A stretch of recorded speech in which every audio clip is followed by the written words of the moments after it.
Alright, our next subject is something probably not too many people have seen. It's called the Oculus Rift. It's a new, kind of revolutionary gaming system thing. Virtual reality. Yeah, you call it virtual reality.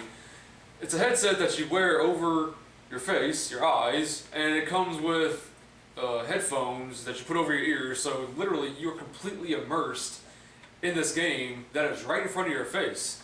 And every head movement you do actually follows in the game, so it's like you're really there. Yeah. Quite a few famous YouTubers use this in videos, but I've never seen it on a truly civilian scale, consumer based. Yeah. You don't see it in stores, you don't see it, I've never seen it online, at least I haven't, because I've actually searched Amazon and I can't find this thing. So I don't even know if it's really released to the general public yet. I don't think it is. I think it's kind of in the beta phase a little bit, just iron out all the wrinkles. Well, if that's what they're doing, they don't have too many wrinkles to iron out, because the gameplay that I've seen for this, from the YouTubers that have used this thing, it runs pretty solid. I didn't see any glitchy software with it. I didn't see glitchy gameplay. I saw pretty decent gameplay, although the graphics are a little bit low grade right now. But I mean, that's going to change over time as they integrate new software to the system. But the games I've seen for it, they're mainly kind of horror based. Yeah.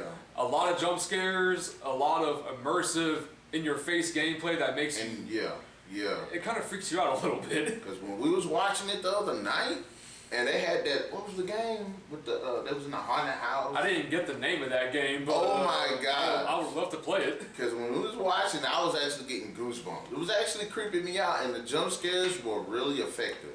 And even though they were just jump scares, the suspense that the game kept you in, the sounds it would constantly be playing to you, would make you jump and turn around and look all over the place, because you're wondering, did I really just hear that? Was that outside of my own headphones that I'm wearing? But it's not. It's in the game. But yeah, the jump scares, like you said, are really awesome. Like that one scene where he was walking down this creepy hallway or something, and this ghost girl or whatever she was would be scaring him. And it was kind of cool because in every different gameplay it changed. She would be in a different spot, or she would scare you in a different way. So it changes from time to time, and I like that. Yeah, I thought that was pretty amazing too. And I can only imagine, because one of the games that actually showcased was the Alien Isolation game. Yeah. And I have the game, but I don't have virtual, and I have the headphones. And when you have the headphones, you feel like you're actually in this ship. You actually can hear all of these noises just from all further down. You hear clanks here, you hear hisses way off in the distance. And I can only imagine. But like you were saying about that game, whoa, I was creeped out. I was creeped out. And really had me engaged, because I didn't really think too much about the Oculus Rift. I heard about it a while back, but I was like, But after seeing it, it's got me really interested.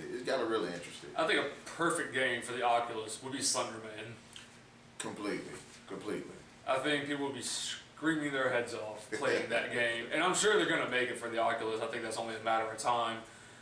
But the Oculus isn't just limited to, horror-based jump scare games.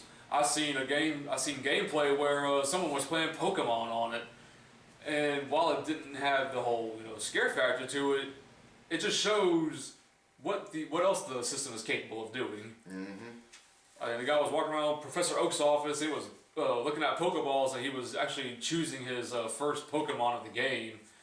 And just that little bit of gameplay footage I saw for it made me think, wow, that's gonna be pretty cool.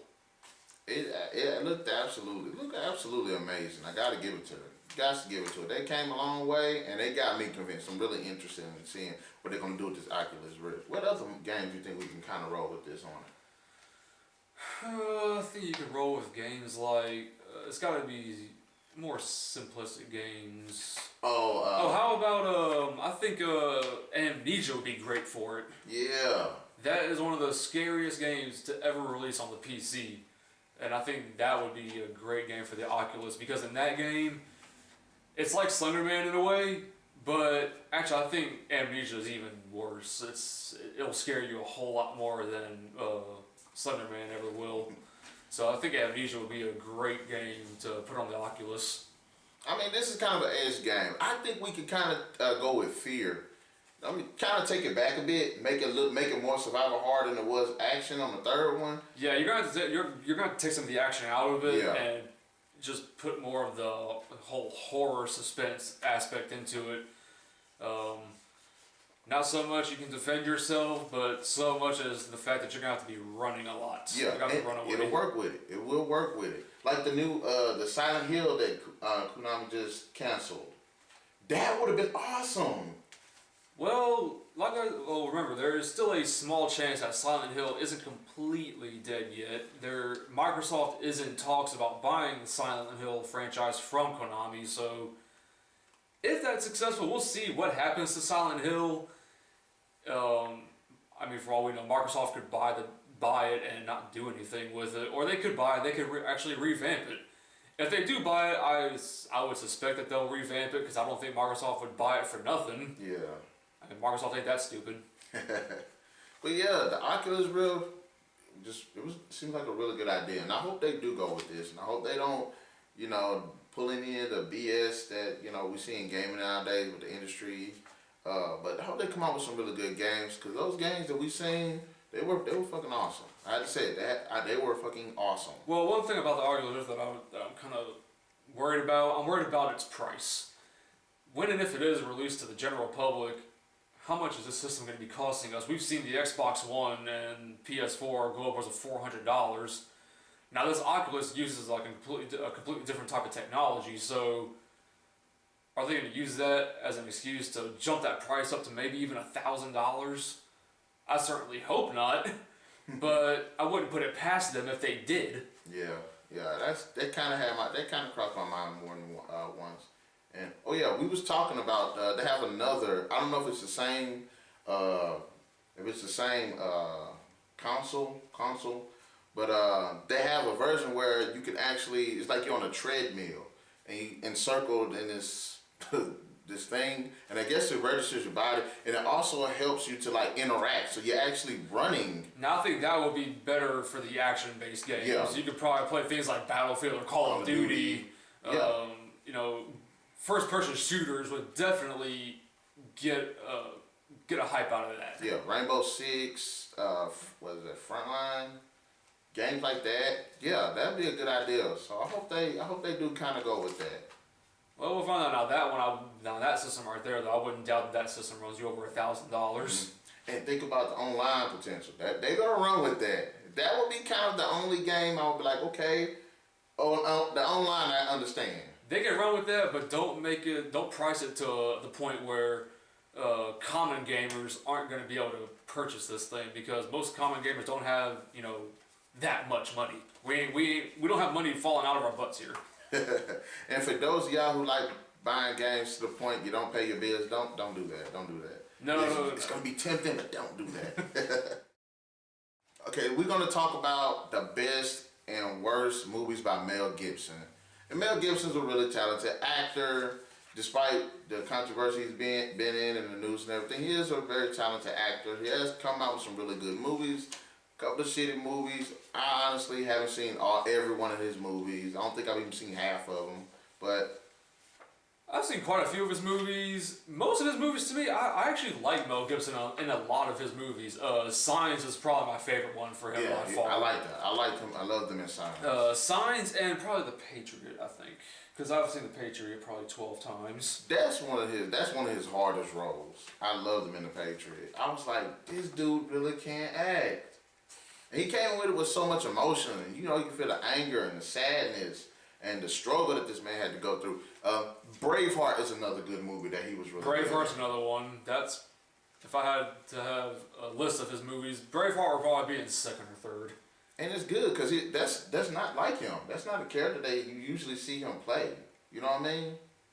Yeah, it almost felt like, I'm gonna say this, it wasn't him. Like when I saw Braveheart, I didn't see Mel Gibson. I saw someone else in that role, but it wasn't Mel Gibson.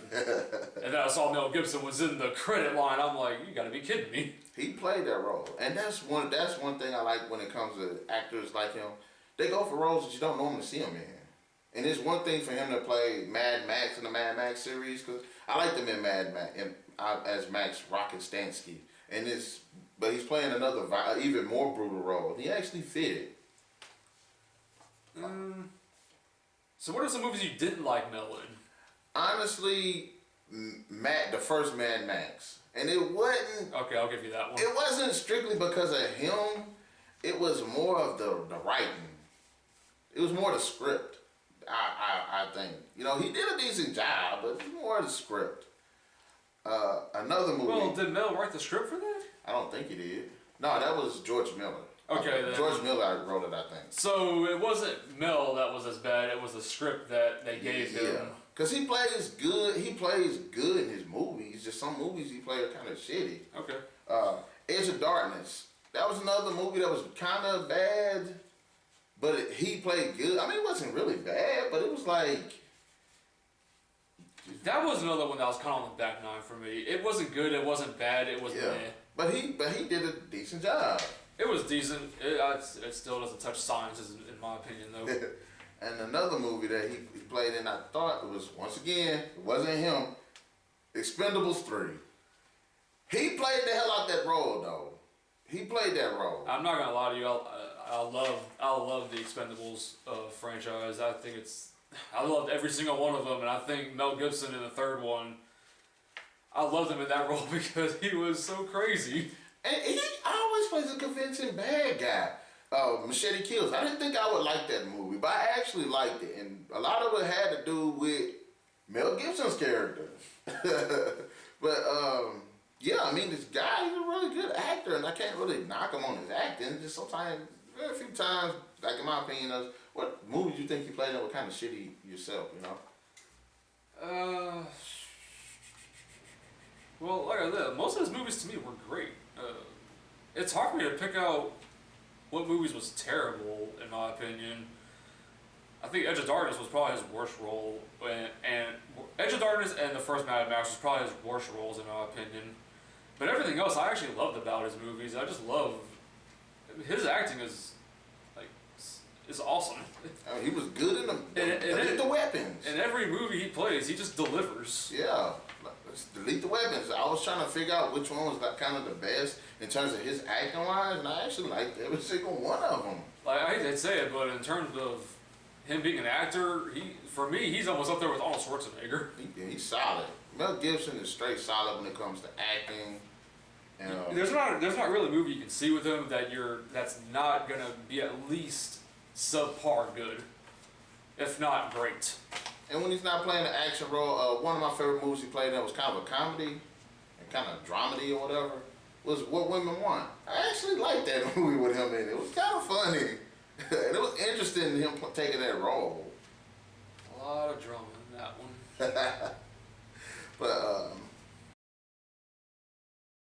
yeah, guys, in the comment section below, let us know what you think are Mel Gibson's best and worst roles in movies, and or movies themselves. Absolutely.